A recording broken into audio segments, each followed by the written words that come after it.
नमस्कार दोस्तों, आपका स्वागत है। चलिए आज फर्स्ट क्वेश्चन पर चर्चा करते हैं। ये सदूर और होस्पेट क्षेत्र किस में आता है? बेल्लारी क्षेत्र में आता है। लेकिन वर्तमान में ये प्रॉब्लम एक है, क्योंकि कर्नाटक ने एक नया जिला बना दिया गया है जो 2 अक्टूबर 2021 को बना। तो सदूर और होस्पेट दोनों को तोड़ दिया गया है। सदूर और होस्पेट क्षेत्र को दोनों को तोड़कर अलग कर दिया गया है। ठीक है, होस्पेट क्षेत्र को एक अलग जिला बना दिया गया है। होस्पेट क्षेत्र को लेकर एक अलग जिला बना दिया गया है। होस्पेट क्षेत्र को क्या है, उस जिले का मुख्यालय बनाया गया है, हेडक्वार्टर बना दिया गया है। और उस जिले का नाम है विजयनगर। ठीक है, और सदूर क्षेत्र है जो बेल्लारी में है। तो इस आधार पर ये दो जिलों के बारे में पूछ रहा है, सदूर और होस्पेट। तो दोनों अलग अलग क्षेत्र है। 2 क्षेत्र थे पहले जो एक जिले में आते थे, बेल्लारी क्षेत्र में। मैं आपकी इस न्यूज़ की कटिंग बता देता हूं, तो आप यहां से गौर से पढ़ सकते हैं। ये आप पॉज करके आप आराम से पढ़ लेना। ठीक है, और आप इसमें देख सकते हो कि ये रहा। ठीक है, और Hospet as a district headquarter का यूज़ किया गया है। आप आराम से पढ़ सकते हो, गूगल करिए। इस क्वेश्चन में आपको लाखों आर्टिकल मिल जाएंगे, और कर्नाटक राज्य की स्टेट की वेबसाइट पर भी जाकर मैप डाउनलोड करके आसानी से चेक कर सकते हैं। धन्यवाद इसके क्वेश्चन के लिए। हाँ, इनमें से किस शब्द का हिंदी समानार्थक असंगत है? ठीक है, देखिए ये क्वेश्चन 100% डिलीट होने के लायक है। मैं ये नहीं कहता कि ये क्वेश्चन डिलीट नहीं हो सकता। देखिए, मेमोरेंडम का एक बार एलडीसी में पेपर आ रखा है, एलडीसी में ये क्वेश्चन रिपीट हुआ है वापस। उसमें शायद तक इसे मेमोरेंडम को अनुस्मरण पत्र माना था, अनुस्मरण पत्र। और जहां तक मुझे याद है, एक बार आरएस के मेंस में भी ये आ रखा है कि आप मेमोरेंडम, एक क्वेश्चन आया था, एक मेमोरेंडम यानी अनुस्मरण पत्र लिखिए। तो मेंस में आ रखा है मेमोरेंडम पत्र लिखिए। आप मेमोरेंडम पत्र, उसमें लिखा था अनुस्मरण पत्र लिखिए। ठीक है, और अनुस्मरण हो सकता है, ज्ञापन लेख भी हो सकता है, इसके शब्द हो सकता है, और स्मरण पत्र भी इसका अर्थ होता है। इस आधार पर कोरस्पोंडेंस यानी जैसे हम बीएड को करते हैं, जो पत्राचार से बीएड होती है ना, कोरस्पोंडेंस कोर्स वही होते हैं। मर्जर, जैसे कि हम दो एक्सेल में कोई सेल को मिला देते हैं, 2 सेल को, तो मर्ज करना। और ओब्लिगेटरी यानी बाध्यकारी, ये भी सही है। तो ये सभी अपने मिलान हो रहे हैं, तो इस आधार पर ये गलत है, ये क्वेश्चन गलत है।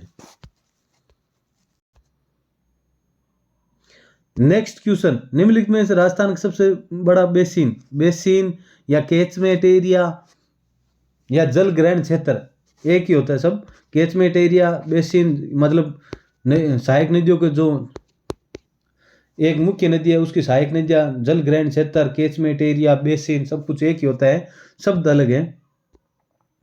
ठीक है, तो अब देखिए निम्नलिखित में से कौन सी नदी राजस्थान में सबसे बड़ा, राजस्थान के अंदर कौन सा सबसे बड़ा बेसिन बनाती है? इसका सीधा हम चलते हैं, कोई विवाद नहीं हो इसके लिए हम सीधा आपको कटिंग दिखाते हैं हरिमोहन सक्सेना की राजस्थान हिंदी ग्रंथ अकादमी की जल ग्रहण क्षेत्र का। तो देख सकते हैं आप, सबसे बड़ा क्षेत्र किसका है? बनास नदी का है। 46,570 राजस्थान की प्रमुख नदियां, उनका जल ग्रहण क्षेत्र, जल नदियां प्रणालियां, उनका जल ग्रहण क्षेत्र, सहायक नदियां, जो कुछ विमान बेसिन और सब कुछ ये। ठीक है,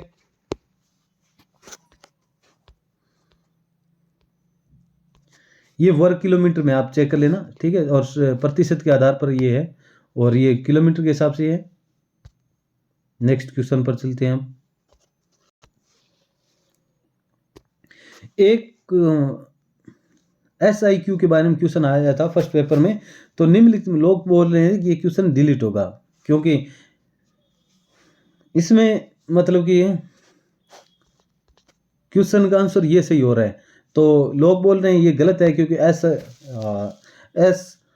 SIERT मतलब राज्य के पदाधिकारी को भागीदारी की सुनिश्चित एवं देख रेख करना होता है कार्य। लेकिन ये क्वेश्चन सही है, और इसका SIERT की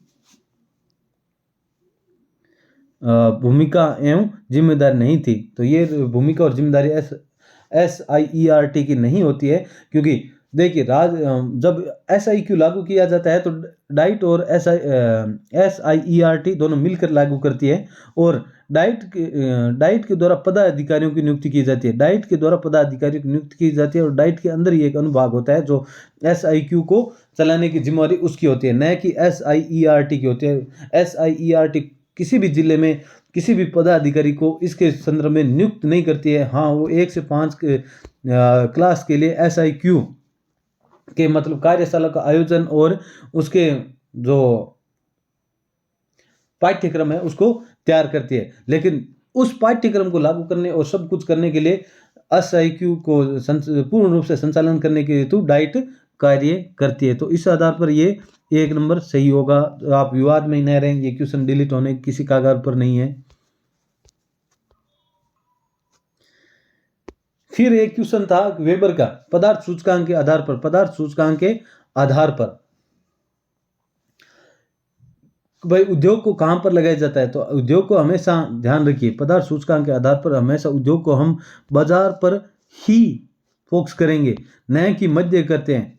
कई कोचिंग वालों ने कहा कि मतलब A पॉइंट है और B पॉइंट है, ठीक है, और मान लो कि A पॉइंट कच्चा माल है और B पॉइंट मान लो कि बाजार है, तो इनके मध्य उत्पादन मान लो कि यहाँ से 100 क्विंटल आया, यहाँ से माल 100 क्विंटल आया और उसका उत्पाद भी वापस 100 क्विंटल बन गया, तो इसलिए यहाँ पर मध्य में लगा लेंगे ताकि फायदा होगा। लेकिन आपको मैं बता देता हूँ, जब ऐसी सिचुएशन हो, जब ऐसी सिचुएशन हो तो आप हमेशा उद्योग मार्केट प्लेस के नज़दीक ही लगता है, तो इस प्रकार संरचना बनेगी, मार्केट और उद्योग नहीं, हाँ मार्केट और उद्योग, ये इस प्रकार एकदम संरचना नज़दीक की बनेगी, ये संरचना होती है, ठीक है।